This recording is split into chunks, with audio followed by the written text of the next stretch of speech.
आज आम्ही सकाळी सकाळी सांची स्तूपाला भेट देण्यासाठी निघालेलो आहोत। काल दिवसभर आम्ही या सांची या ठिकाणी गेस्ट हाऊसला आराम केला आणि आता सर्व उपासक तयारी करून सांची स्तूपाकडे निघलेले आहे। समोर बघताय गाडी आहे, जी गाडी आहे त्या ठिकाणी हॉटेल आहे, लॉज आहे, त्या ठिकाणी आम्ही थांबलेलो आहोत। लॉजचं नाव आपण बघू शकता। अंधारामुळे लाईटामुळे दिसत नाही आहे।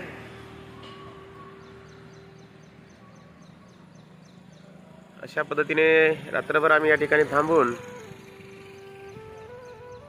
आता सांचीचा स्तूप बघण्यासाठी निघालेलो आहोत।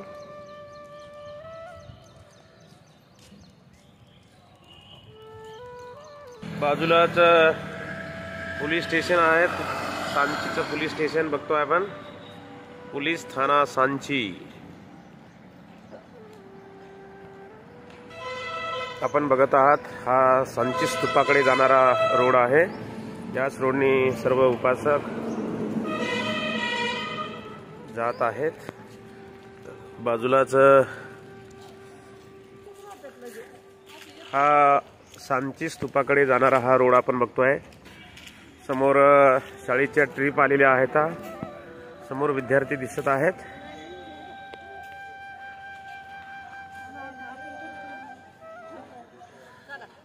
बाहेर गावून शाळेची ट्रिप दिसते आहे।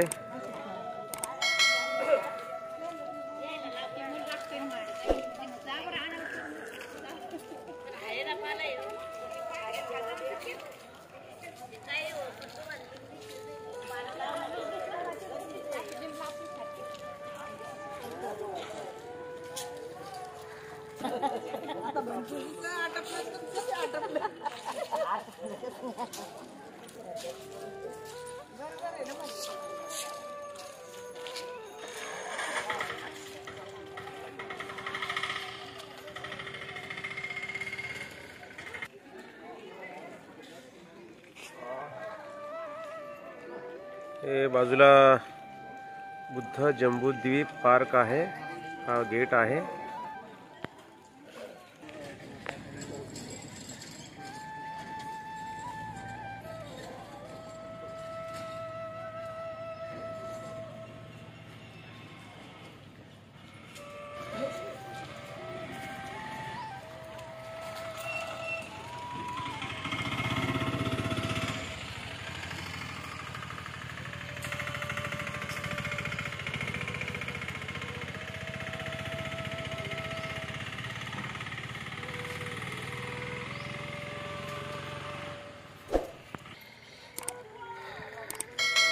हा रोड सांची स्तूपाकडे जात आहे। सर्व उपासक पहाडाकडे डोंगरावरती या रस्त्याने चढत आहेत। हा रोड बघतोय आपण सांची स्तूपाकडे जाण्यासाठी।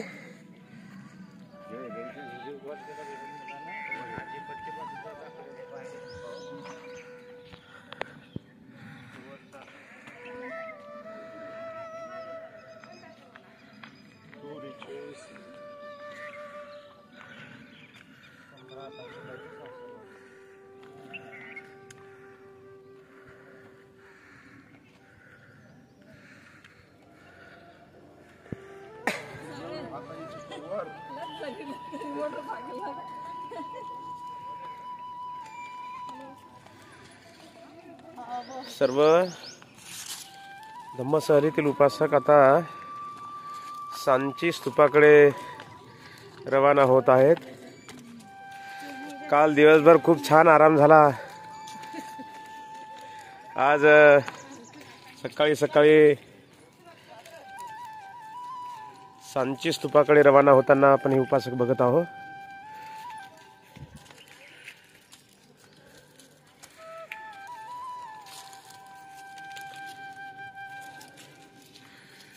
समोर सांची शहर बघताय आपण।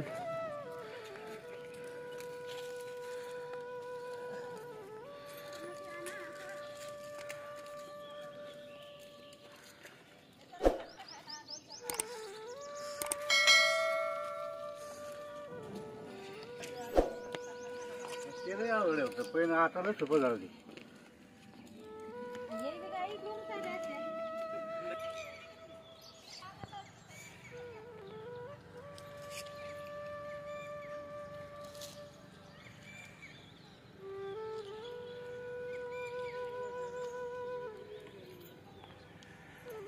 हा डोंगर चढून थोडा थकवा आल्यामुळे सर्व उपासक उपासिका या ठिकाणी थांबलेले आहेत. आपण बघतो आहोत समोर सर्व उपासक बसलेले आहेत.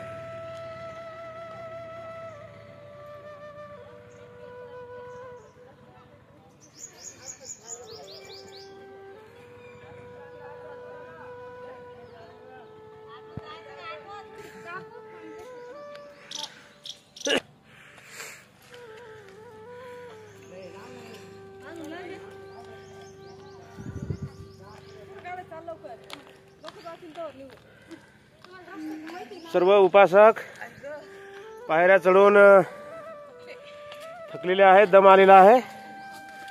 रस्त्यामध्ये 2 टप्पे घेतलेले आहेत.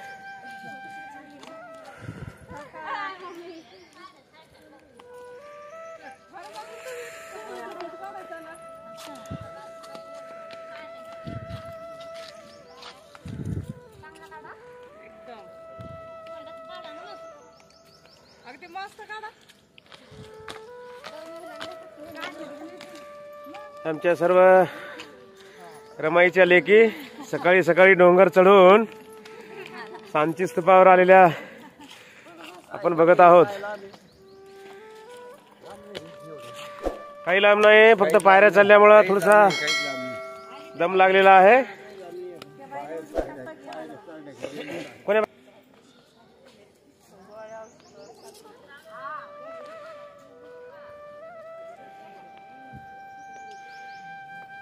हे आपले उपासक मंगरूळ फिरून आले, धम्मशालीमध्ये पायऱ्या चढवून वर स्तूपाकडे आलेले आहेत. आमचे भोकरदनचे शिरसाट बाबा 4 ट्रिपमध्ये सोबत होते. पायऱ्या चढून ते आता वर डोंगरावर आलेले आहेत, सांची स्तूपावर आलेले आहेत.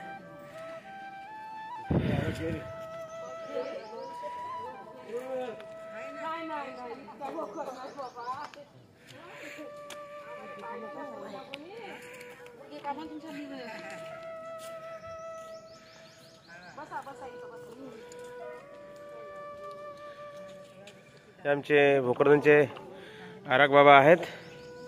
वयोवृद्ध वयस्कर आहेत, परंतु संपूर्ण पायऱ्या चढून ते वर आलेले आहेत.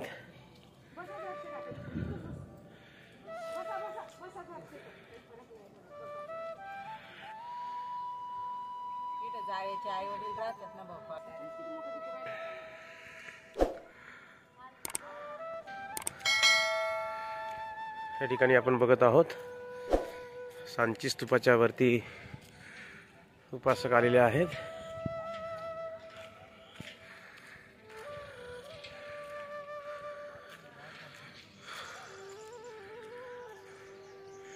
बाजूला इकडे बिल्डिंग दिसते आहे.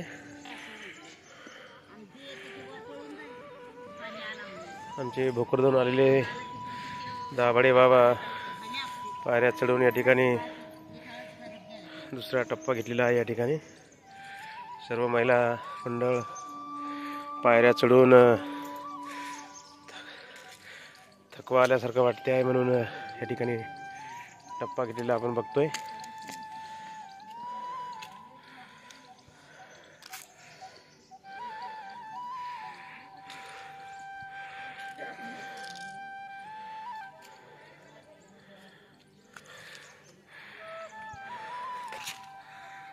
या ठिकाणी सांची स्तूपावर जाण्यासाठी तिकीट लावलेले आहेत.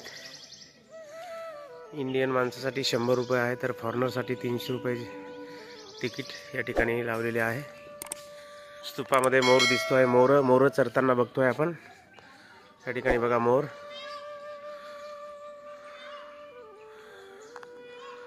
हा मोर बघा.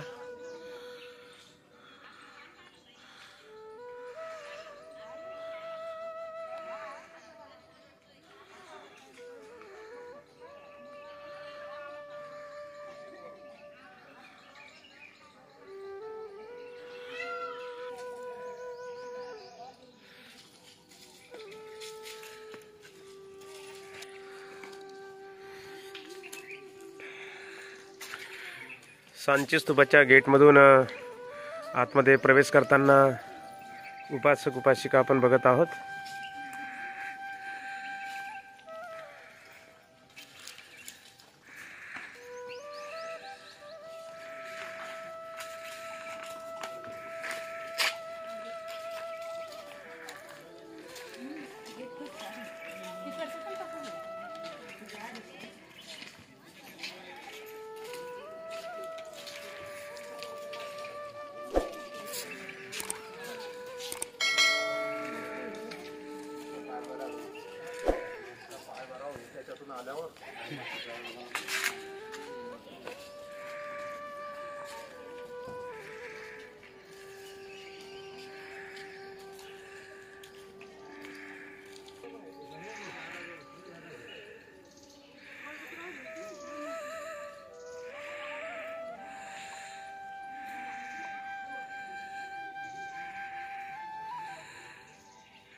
बाजूला सुंदर असं एक बुद्ध विहार आपण बघतोय.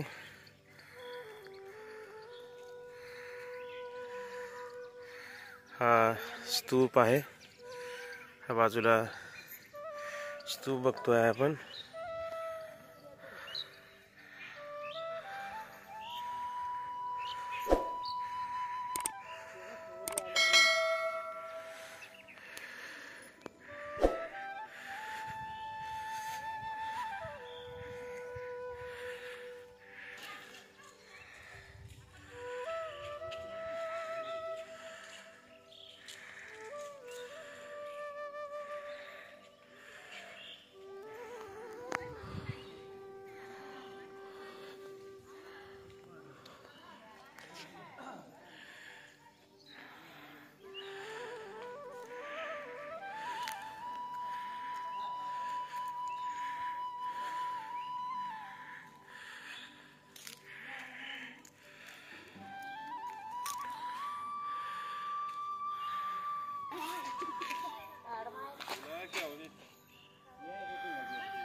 हा सांचीचा स्तूप आपण बघतोय आहे. सारी चीजें सब क्लियर में अच्छे से समझा दूंगा.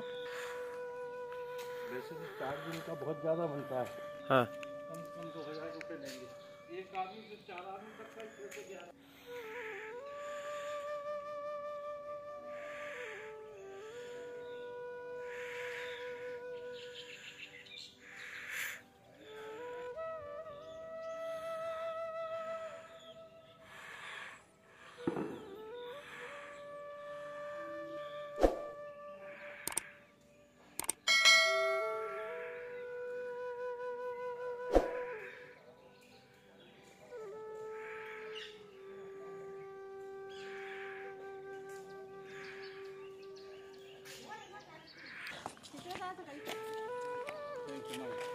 तिथे बसायचं आहे.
कितने लोग जानते हैं इसको किसे कहते हैं? देखिएगा, ये कहानी शुरू करने से पहले हम लोग चलते हैं 2500 साल पीछे। 5वीं सदी ईसा पूर्व गौतम बुद्ध का जन्म नेपाल लुम्बिनी में हुआ।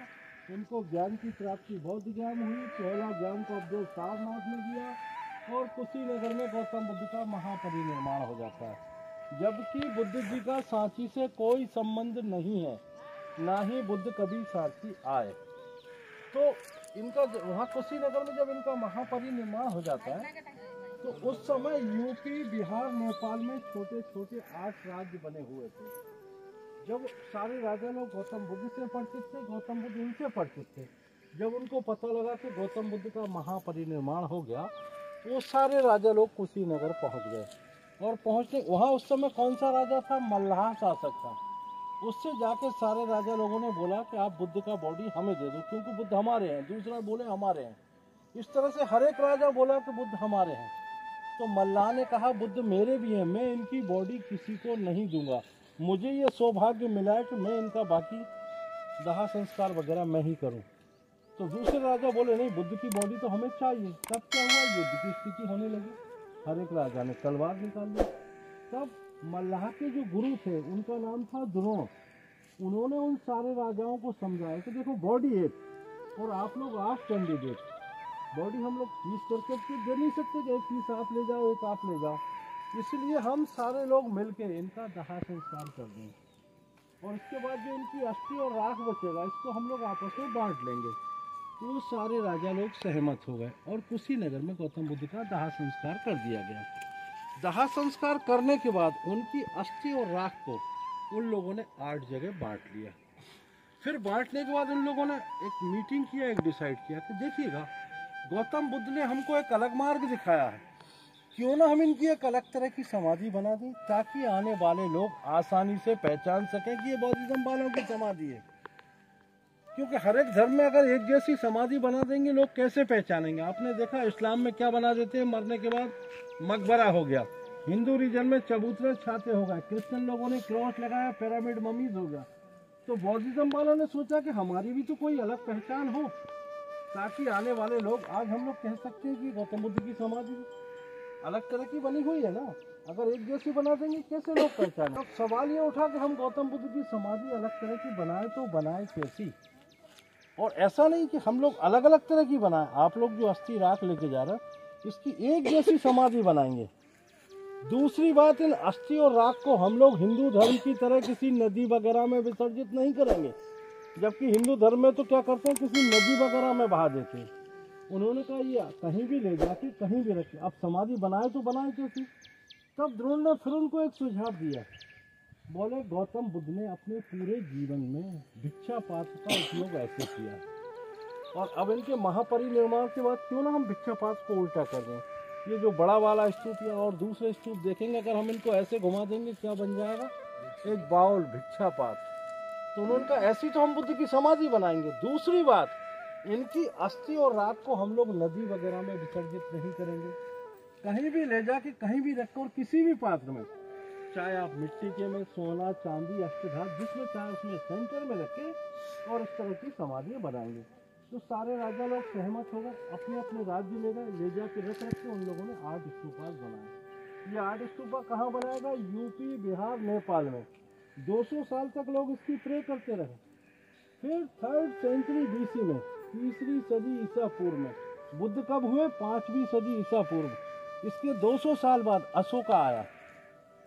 अशोका का आपने सुना होगा, कलिंग युद्ध के बाद अशोका ने काफी मारकाट की। कलिंग युद्ध में काफी सैनिक मारे गए, लाखों लोग मारे गए।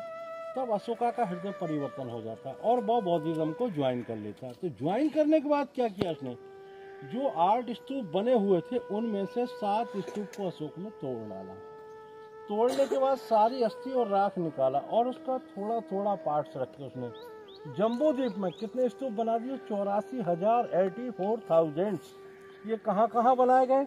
इंडिया, पाकिस्तान, नेपाल, भूटान, श्रीलंका, जावा, सुमात्रा वगैरह। लेकिन उसने ये 84,000 का फिगर क्यों लिया?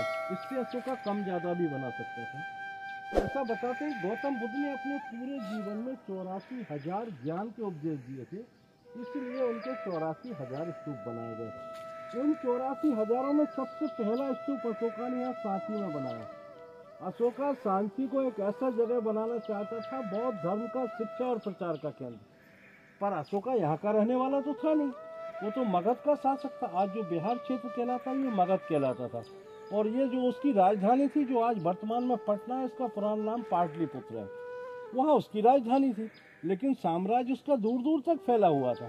लेकिन इस जगह को चॉइस करने के 4 कारण है सांची को। पहला कारण है, अभी आप लोग भोपाल साइड जाएंगे, आगे आप देखेंगे कर्क रेखा या लाइन ऑफ कैंसर का बोर्ड लगा हुआ है। ये हमें क्या दिखाता है? ये हमें हमारा सेंटर, वैसे भी आप लोगों ने देखा होगा मध्य प्रदेश इंडिया के सेंटर में आता है, और मध्य प्रदेश के सेंटर में आता है सांची। अगर मैप उठा के देखेंगे तो सेंटर में आएगा। दूसरी बात, उस समय उन राजा लोगों का यहाँ से एक मेन रूट हुआ करता था। राजा लोगों का जैसे दिल्ली से आगरा, मथुरा, गुना, शिवपुर, यहाँ से होती हुई महाराष्ट्र वगैरह अपने उधर आगे निकल जाते थे। उसी को देखते हुए यहाँ पे जो रेलवे लाइन है ये दिल्ली बॉम्बे लाइन है, तो मेन रूट्स हो गया, सेंटर हो गया। और तीसरा कारण, यहाँ से 9 किलोमीटर दूर एक शहर है, उसका नाम है विदिशा। वहाँ एक बिजनेसमैन की लड़की से अशोक ने सेकंड मैरिज की थी। उससे एक लड़का हुआ जिसका नाम महेंद्र हुआ, और एक लड़की हुई उसका नाम संघमित्रा हुआ। तो अशोका ने यहाँ पे सबसे पहले 3 मॉन्यूमेंट बनाए।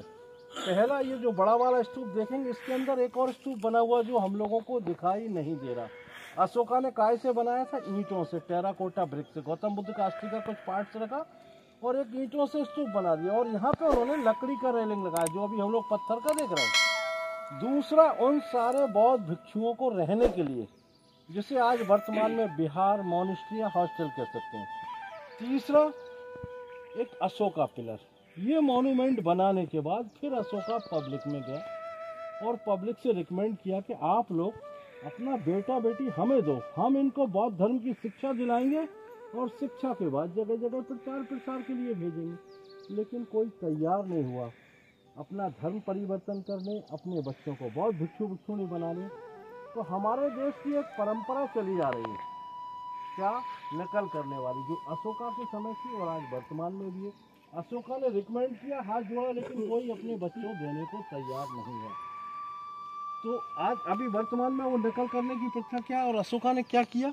अशोका ने जो अपना बेटा और बेटी देवी विदिशा से हुए संघमित्रा और महेंद्र को, दोनों को बौद्ध भिक्षु भिक्षुणी बनाया, और ये बात उसने पब्लिसिटी करा दी। जब लोगों ने सुना कि एक राजा अपने बेटा बेटी को बौद्ध भिक्षु भिक्षुणी बना रहा, फिर सब लोगों ने अपने बच्चे देना शुरू कर दिए, और यहाँ पे स्टार्ट हो गया। लोगों को बौद्ध धर्म की शिक्षा दी जाने लगी, और शिक्षा के बाद उनको जगह जगह प्रचार प्रसार के लिए भेजा जाने लगा। तो अशोका ने भी अपना बेटा बेटी को श्रीलंका वगैरह विदेशों में, आज जो बौद्ध धर्म में प्रचार प्रसार फैला हुआ, जो बौद्ध धर्म में बौद्धिज्म को मानते हैं विदेशों में, वो अशोका का बेटा और बेटी की देन है। इस तरह से ये यहाँ पे शुरुआत हो गया।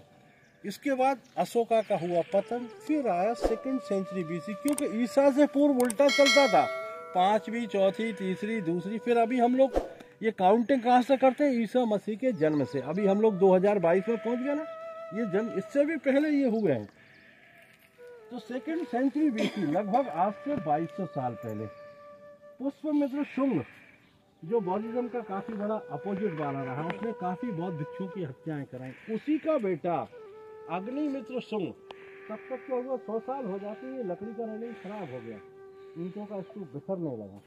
तब उससे रिकमेंड किया गया अग्निमित्र शुंग से। तब उसने क्या किया, ईंटों वाले स्तूप को यथावत रहने दिया, उसको बाहर के पूरे को पत्थर से कवर्ड करा दिया।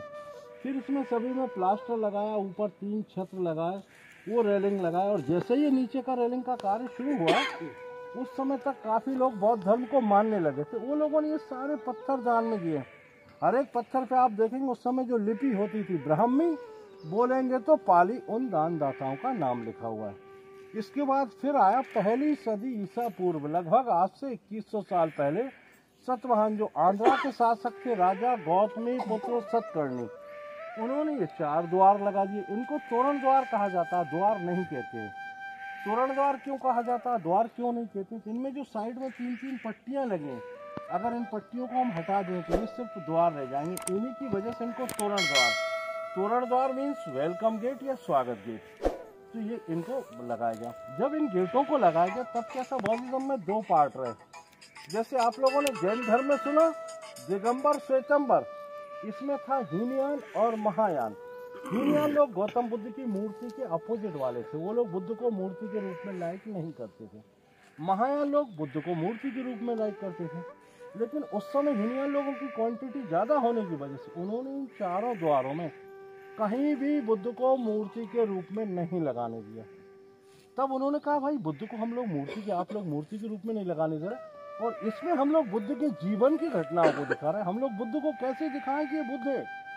तब उन्होंने कहा बुद्ध को आप सिंबॉलिक रूप से दिखा दो। सिंबल मीन्स, आपने शिवलिंग देखा, शिवलिंग क्या है, शिवा का एक सिंबल है, शिवा की मूर्ति नहीं है। इसी तरह से गौतम बुद्ध को चार चीजों से दिखा दिया। पहली चीज, इनके जन्म से ही इनके दोनों पैरों में नीचे चक्र बना हुआ था, वीर, वो चक्र ले लिया। दूसरी चीज, ये राजकुमार थे, राजाओं के ऊपर छाता लगाई जाती, छाता ले ली। तीसरी चीज, इन्होंने जिस पेड़ के नीचे बैठ के तपस्या की, जिसे हिंदू धर्म में लोग पीपल का पेड़ कहते हैं, बौद्ध धर्म में उसको पॉजिटिव कहने लगे, वो पेड़ ले लिया। चौथी चीज, जिस शिला के ऊपर इन्होंने बैठ के तपस्या की, वो शिला को ले लिया। इन चार चीजों में से कोई भी एक चीज आप देखेंगे समझ जाएंगे बुद्ध है, और उनके जीवन में जो जो घटनाएं घटी इन चार द्वारों पे दिखाई गई हैं। तो यहाँ पे जो है 3री सदी ईसा पूर्व से लेकर 12वीं सदी ईसा के बाद तक 1500 सालों तक बौद्ध धर्म का प्रचार प्रसार चला। इन 1500 सालों में कई राजा निकल के गए, किसी ने डोनेशन दे दिया, किसी ने हॉस्टल बना दिया, और इन्हीं 1500 सालों में क्या रहा, जो स्टूडेंट कंप्लीट हो जाते थे, जिनकी शिक्षा पूरी हो जाती, उनको जगह जगह प्रचार प्रसार के लिए भेज दिया जाता था। जो लोग यहाँ रहा करते थे, जैसे सपोज प्रिंसिपल हुआ, सीनियर भिक्षु हुए, या उनसे जूनियर, फिर जैसे जैसे ये लोग मरते गए, इनके मरने के बाद भी इनका भी दाह संस्कार किया गया, और दाह संस्कार के बाद इनकी जो अस्थियाँ और राख होती है उसको रखा और स्तूप बना दिया। जैसे ज़्यादा विद्वान भिक्षु रहे उनका बड़ा स्तूप बना दिया, उससे छोटे उसका छोटा, उससे छोटा, ये ढेर सारे जो आप देखेंगे छोटे बड़े, ये सारे उनके फॉलोवर्स के रहे और उनके ग्रेड वाइज बनाते चले गए। इसके बाद 12वीं सदी के बाद टोटल यहाँ से बौद्धिज्म का पतन हो गया। 500 सालों तक इस जगह की कोई वैल्यूएशन नहीं रही। उसी पीरियड में मुगलों का निकलना हुआ, वो लोग यहाँ की मूर्तियाँ तोड़ गए। कुछ लोकल लोग यहाँ के, वो कोई मूर्ति तोड़ गया, कोई पत्थर ले गया, क्योंकि कोई वैल्यूएशन नहीं रही, अपने मकान में लगा लिया, और ये समय के साथ पूरा जंगल में कवर्ड हो गया। फिर सबसे पहले इस जगह की खोज कब हुई? 1818 में। खोज करने वालों में था Alexander Cunningham, Taylor, A C Massey. ये लोग यहाँ कैसे पहुँच गए? ये लोग खोज करने नहीं आए थे, ये लोग आर्मी ऑफिसर थे और शिकार खेलने के पर्पज से ये लोग यहाँ आ गए। उन्होंने देखा अच्छा जंगल है, जब यहाँ आके देखा अरे क्या है, क्यों बनाई जाती, वो लोग नीचे गए, गांव वालों को बुला के लेके आए, गांव वालों से पूछा भाई ये क्या है, क्यों बनाए जाते हैं। यहाँ के गांव वाले भी इनके विषय में नहीं जानते थे। गांव वाले क्या जानते थे? सास बहू के बिठे हैं। बोले सास ज़्यादा काम करती थी, उसने बड़ा बना दिया, और उसके सामने एक और छोटा बने हुआ स्तूप नंबर 3। उन्होंने कहा बहू कम काम करती, छोटा बना दिया। यहाँ बिठे किसे बोले जाते हैं? जो गाय भैंस के गोबर से बनाए जाते हैं, इन्हें कंडे या हम लोग ओपले बोलते हैं। उन्होंने कहा वो है। तो अंग्रेज लोग हंसने लगे। उन्होंने कहा यार इनको भी कुछ पता नहीं, हम ही लोग उसका पता लगाएंगे। वो लोगों ने, अंग्रेज लोगों ने क्या किया, इसी के सामने एक और स्तूप बना हुआ, स्तूप नंबर 3, जो इससे छोटा है, और ये दोनों स्तूपों को तोड़ने का काम शुरू करा दिया। लोगों का सोचना ऐसा रहा कि इनके अंदर किसी राजा बाजा का खजाना होगा। तो वो लोग जैसे ही स्तूप नंबर 3 के तोड़ते हुए नीचे पहुंचते तो उनको एक बड़ा सा पत्थर का बॉक्स मिला। उसमें 2 छोटे छोटे बॉक्स और रखे हुए थे। एक बॉक्स के ढक्कन के ऊपर लिखा हुआ था सारीपुत्र, और दूसरे के ऊपर लिखा हुआ था महामोगलान। ये बुद्ध के समकालीन उनके मेन शिष्य रहे, उनकी अस्थियां रखी थी। इन लोगों ने इन अस्थियों को उठाया और लंदन ले गए, अल्बर्ट म्यूजियम में रख लिया। तो वो लोग आइडिया लगा लेते हैं जब उसके अंदर किसी की अस्थियां, जिसके अंदर भी किसी की अस्थियां हैं, खजाना बजाना कुछ नहीं है, वो लोग फिर इसको छोड़ देते हैं। जहाँ बुद्ध की अस्थियां वहाँ तक नहीं पहुँच पाए। फिर क्या हुआ, 1912 में इस डिपार्टमेंट का निर्माण हुआ, आर्कोलॉजिकल सर्वे आपका, और वहाँ से पहले ऑफिसर्स को भेजा गया। इनका नाम था सर जॉन मार्शल। उन्होंने क्या किया, जो जो मॉन्यूमेंट्स मिट्टी से दब गया था उसको खुदाई करके निकाला, जो जो उसके पार्ट्स मिले उसको फिर से जोड़ दिया, और इन दोनों स्तूपों को उन्होंने फिर से जोड़ दिया। फिर 1947 में हमारा देश आज़ाद हुआ। तब पहले प्रधानमंत्री कौन बने? पंडित जवाहरलाल नेहरू। और वो लंदन गए। उसी समय श्रीलंका की प्रधानमंत्री थी श्रीमती भंडार नायके। ये दोनों प्रधानमंत्री गए और जाके उन अस्थियों को वापस ले आए। अब उन अस्थियों का क्या करें? तो उससे थोड़े से पहले ये रियायतें खत्म हुई थी। तो सांची जो है भोपाल नवाब के अंडर में आती थी, और यहाँ से 9 किलोमीटर दूर जो विदिशा शहर है ये ग्वालियर स्टेट में आता था। तो जब इनको भोपाल नवाब को पता लगा कि नेहरू जी यहाँ अस्थि लेके वापस आ गए, तो वो उनसे मिलने आ गए। तो नेहरू जी ने भोपाल नवाब से कहा कि एक काम करिए, स्ट्रिप नंबर 3 को फिर से तोड़वाओ और ये जो अस्थियाँ हम लोग लेके आए इसको इसमें वापस रख दो। तब नेहरू जी ने उनको भोपाल नवाब ने उनको एक सुझाव दिया, बोले सर एक काम करो, स्ट्रिप को अब मत तोड़वाओ, एक बार बना फिर टूटा फिर बना, अब हम इसको फिर तोड़ें और फिर बना, इससे अच्छा है हम लोग एक नया बिहार बना देते हैं। तो नेहरू जी उस बात से सहमत हो गए। तो उन्होंने कहा फिर इस बिहार का पहला ईंट आप ही रखो। तो भोपाल नवाब ने 1947 में गेट के बाहर जो एक बिहार बना हुआ जो अभी श्रीलंका वालों के पास है, उसका पहला ईंट रखा और वो बनना शुरू हो गया। उसके नीचे एक तलघर बना दिया गया, उसमें एक अलमारी ला के रख दी जिसमें डबल लॉक है, ला के अस्थियाँ उसमें रख दी गई। वो बिहार बनते बनते 30 नवंबर 1952 में वो कंप्लीट हो गया। तो नेहरू जी ने सोचा कि जब अस्थि लेवाने में श्रीमती भंडार नायके ने हमारी मदद की, तो क्यों ना हम उन्हीं से इस मंदिर की ओपनिंग, बिहार की ओपनिंग कराएं।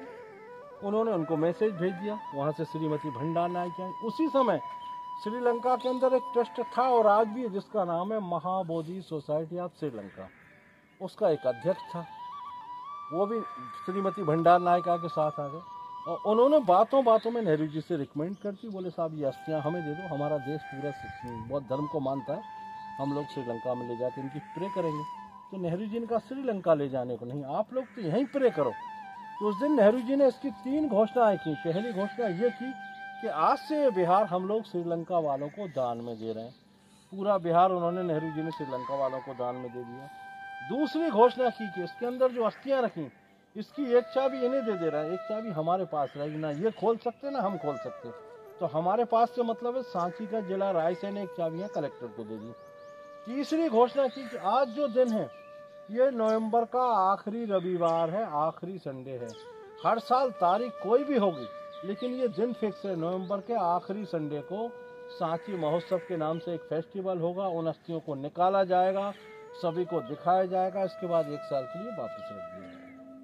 तो गेट के बाहर जहाँ आप लोगों ने देखा होगा वो बिहार बना हुआ, वो नेहरू जी ने उनको दे दिया, वो बिहार दिया। 10 एकड़ इनको ज़मीन दी। आप लोग, क्योंकि उस समय जो भी हिंदू धर्म के हिसाब से जो टेम्पल्स होते थे पहले ऐसी परंपरा चली आ रही, उनको ज़मीन दे दिया करते थे। नीचे काफ़ी ज़मीन दे दी, वहाँ पे काफ़ी बड़ा उनका रेस्ट हाउस बना हुआ है, वो इस तरह का। अभी किसी को कोई क्वेश्चन कुछ पूछना है तो पूछ लीजिएगा। बहुत बहुत धन्यवाद। ये सारी चीज़ आप लोगों को समझ में आई? अगर मन में कोई जिज्ञासा हो तो पूछ लीजिएगा। ये इतने बड़े-बड़े पिलर जी अखंड, हाँ, तो ये खड़े कैसे खड़े? सर रिम्प के माध्यम से। ऐसा नहीं कि पहले आदमी शक्तिशाली होता था ऐसे पकड़ा उठा दिया, नहीं। ये लोग क्या करते थे, मिट्टी उस लेवल तक ले जाते थे, ठीक है, और उसको जो है मिट्टी लेकर बाद में मिट्टी को हटा दिया गया, ये ऐसा खड़ा कर दीजिए। जैसे आप लोग अगर भोजपुर जाएंगे ना, भोजपुर टेम्पल के पीछे आप देखिएगा ऐसा मिट्टी का रिम्प आज भी बना हुआ। कोई भी बड़ा पत्थर वहाँ तक ले, क्योंकि राजाओं के पास लेबर की कमी नहीं होती थी। मिट्टी को ऐसे किया, लकड़ी का ऐसा टुकड़ा काटा गोल, उसके ऊपर ऐसे ढका के उसको लेकर और वहाँ फिट किया, बाद में मिट्टी हटा दी तो वहाँ पहुँच जाता था।